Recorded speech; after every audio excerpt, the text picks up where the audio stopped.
Hi guys, and welcome back to another video. Today I'm going to be talking about a character file review that I'm doing right now, and that is about Compo Simmonite. Now, Compo Simmonite debuted in the first ever episode of Last of Mine back in 1973 and made his last appearance in the year 2000.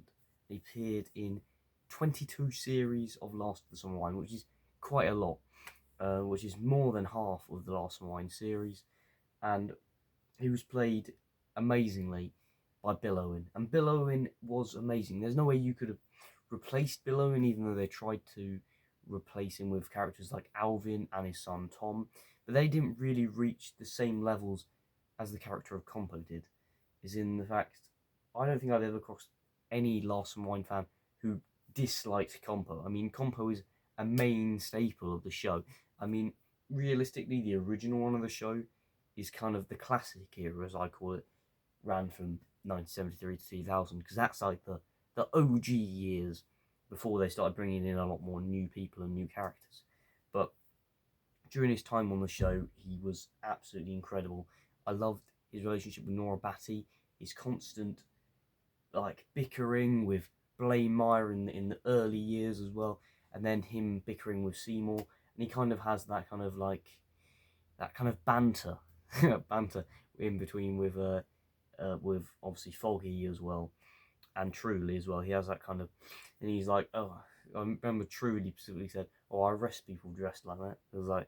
It's like talking about him being a scruffy, and which I always find funny. He was just a great actor. I mean, Bill Owen, he could do anything. He could sing, he could dance, he could act very well. I mean, and when you find out that Bill Owen's natural accent wasn't even that, I mean, it just goes to show what an amazing actor he was, and truly an incredible actor.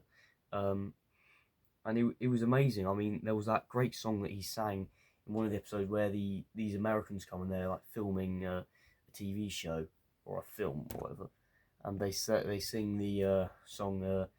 Combo sings "Without His Wellies On," which was a great song and truly amazing. And so I thought that was always incredible. But do you know what I do love? The relationship between him and Clegg, because they're like, sure they bicker, but their bickering is like really friendly. They've got like a really great friendship, and that's something you don't see with like that many characters. But particularly in Lost Mine, they had such a brilliant friendship, and you really felt like they were really good friends, and felt like they were always near each other and loved each other. You know, like loved each other as mates and things. You know, like they always stood at, like looked after one another, and they always kind of were there for each other. And this is what I mentioned in the Clegg one, like he was the glue that held the trio together. Whereas the same respect as in Compo, he was that kind of glue, but he was more of the sandwich at the end between him and Foggy. So that's what I kind of mean is their relationship, their friendship, and the loveliness of their friendship I thought was just incredible. And the fact is they would talk about the early years, you know, when they were at school together, the army, all that kind of stuff. It all really works, and I always think that Compo as a character, if you were to take Compo out from Lost of Wine, wiping completely, um, the show wouldn't be Lost of Wine. It wouldn't be Lost of Wine without him. There wouldn't be someone to do the stupid stunts. There wouldn't be someone to make amazing gags. There wouldn't be someone to have a go at Blaine Moore about his political views every 5 seconds. There wouldn't be anything like that. And so without the character of Compo, particularly played by Bill Owen, I mean, it wouldn't be the show it is. I mean, it wouldn't have had that core identity and characters that it inspired, like Tom and Alvin. I mean, those characters just wouldn't exist without Bill Owen as Compo. So, just a truly amazing actor, and I find it incredible where Roy Clark wasn't actually originally going to cast him as as um as Compo because he obviously didn't have a Yorkshire accent, and yeah, but he did a great impression of it, and is an amazing actor. So I really respect that he's got he had everything to do. I mean, he was effectively the main character for quite a few series of Last Time before they more focused on Clegg towards the later years. But yeah, I would kind of say he was the main staple. I mean, most shots would be of his house and things like that, and obviously his relationship with Nora Batty, which I would love to speak about. He has that real ambition to love Nora Batty, And you do see in the end, after he does go, that Norabati kind of really regrets not being in love with Compo, because she knows how much Compo actually did love her. So I think that's really sweet that Roy Clark actually wrote that in there, because I really do think that they would have made a really good couple. I mean, a truly amazing couple. But I think that their relationship was just that good, and I thoroughly appreciated the way that they tied it off after Compo's death, and it was very tragic how Bill Owen died, and very sad. Um, but yeah, it was such an amazing way to have that Nora Batty always loved him in that respect as well, which I thought was always really nice. And yeah, something else I would like to mention is that the guy who plays him in First of the Summer Wine, he does a great job as well. He doesn't sound exactly like Compo. He not as much as David Fennick obviously sounded like Clegg, but he does do something that gets me. It's not his voice; it's the mannerisms, the way he's walking and everything, that kind of sells you, has him as Compo.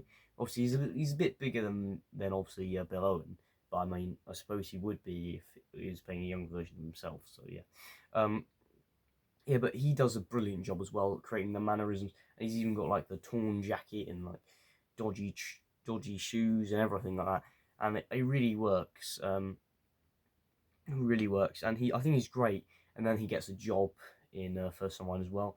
We never really get them talk about Compo with him at the co-op. That never really comes up, I don't think. I could be wrong. Comment down below if they ever do mention that he worked at the co-op, or is that just First of the Summer Wine. Let me know, guys, in the comment section down below. But yeah, I think that Compo as a character is so vital to the show, and without him, I don't think it would be here, like in the same vein as Clegg. Whereas the third man, that can be interchanged, because that's built into the mold of the show. It's like James Bond changing his face every couple of years, or Doctor Who changing his face every couple of years. It's kind of made that way. So the kind of the doc, so the in respect of Doctor Who, his face changes, get a reboot and stuff like that. You know what I mean? But with Last of the Summer Wine, they had to keep it fresh, so bringing in lots of different characters and other things like that really helped the show. But Bill Owen was just truly incredible, and no one, even so much as you bring Alvin, um, Billy, and Tom into the mix. Yeah, I understand that they're all good characters. I really do like them as characters. Not to say that I don't, but to bring them in, they don't hold up in comparison to Compo, even though Compo is truly an amazing character played by Bill Owen. I do really love Tom Owen's portrayal of Tom Simmonite. He does an absolutely amazing job as that as well. I mean, I'd love to do a character file review on him as well. And obviously Billy Hardcastle, played by Keith Clifford. He does a brilliant job as well. I mean, I really do love his character of that Robin Hood stuff and everything. I want to do a full video on that as well. And Alvin, Brian Murphy, who I met, he was an absolute legend. Love meeting him. But yeah, those characters are all really good in their own respect, but they're very different to the originals. So that's kind of how I kind of compare it, because it's like two different eras of Last of Someone. You got the original era, 1973 to obviously 2000, and then you've got 2000 to 2010, which is kind of its own individual era in that respect. So yeah. But yeah, I really do enjoy Last of Mine, and Compo is one of those amazing things of a character. Obviously, I've been to the place where they filmed it, the steps, Norway steps. I've even been in his house, which is truly amazing. It's incredible. He's got a bicycle and everything like that. It's amazing. But yeah, something I'm going to mention First Summer Wine again. So I mean, I do love First Summer Wine. I think it's a brilliant prequel, probably one of the best prequels I've ever seen. I mean, Rock and Chips is quite up there as well, but yeah. So he doesn't really have the kind of lust for Norabati in the First Wine. That's more Wally, which is a complete opposite. It's like a complete juxtaposition of the beginning to the end. You know what I mean? It's completely different. So I understand that that's rather strange, but he doesn't really have that kind of connection. It's only later on in life that he obviously realizes that he loves Norabati that much. So I think that's rather interesting. And yeah, and in First and Wine in the later series, he dresses a bit more smartly. and stuff like that. And we do know that Compo did actually get married and have a child called Tom, but we never see him, and this is never mentioned until he dies, and his son wanted to contact him, and then he finds out that he's dead, and that we go from the whole story with Tom and all that kind of stuff. But yeah, I do think Compo as a character was just incredible, and his relationship with Clegg, Foggy, Seymour, Truly, but particularly Blaine he did have a great dynamic because they were all three very different people, but they're all very relatable. Is in the fact that everybody's different. I mean, everybody's different. I'm different to loads of people, and loads of people are different to loads of people. So as which I thought was a wide range of characters, a wide different characters, and obviously he represented being poor, and he was more in for stuff, and he was up for stuff, and he was brave and stuff like that. You know what I mean? He wasn't a coward. He wasn't a wimp. He was just an incredible character. But so it makes him different to Clegg. Clegg's obviously a bit more shyer, but he's also he would tell you what he thinks, and if he thinks it's right, he'll say it. If he thinks it's wrong, he'll probably joke about it. So he kind of knows what he's talking about. Whereas, the third man, they're a bit of a wally. Even though they're the authority figure, they're just a bit of a wally. But apart from Truly, who I wouldn't say is a bit more of a wally, he's less of a wally in comparison to the others. And Blame on it to a certain extent as well. Because they're more authority as well as, Foggy does have authority, but not is the same level. But Compo, though, as a character, getting back, he does wear the trademark wellies, which everybody remembers. Absolutely amazing, amazing, right? And then just the tears in his jackets and everything, just truly amazing. And then obviously the famous hat which he wore, which was truly brilliant. The green hat, and obviously the torn kind of tweed jacket as well he wore, really brilliant.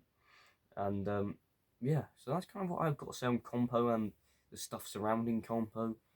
But Roy Clark created a truly amazing character, and I'll always say that the show wouldn't be the same without him. I mean, Bill Owen was the face of the show in a way, and so was Peter Sallis. They were the two big names, and they were the front and center characters for the first 22 series. So yeah, that's kind of what I've got to say on this video about Compo, and yeah, I hope you all enjoyed the video.